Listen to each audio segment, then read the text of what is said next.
In this tutorial, we explain how to reset a Motorola phone and restore it during a factory reset. We wish to inform you that the hard reset gives you the possibility to delete all information in your device like images, apps, notes, and contacts. Remove screen lock by code, pattern, fingerprint, or face, and also to solve software problems. To reset your Motorola device, you must switch off your phone. Press and hold at the same time the buttons volume down and power until a menu appears on the screen.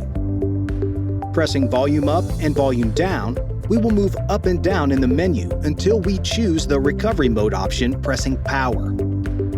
When the Android logo appears, we press and hold power and volume up, and it will appear in a new menu. Again, we press up and down to move in the menu.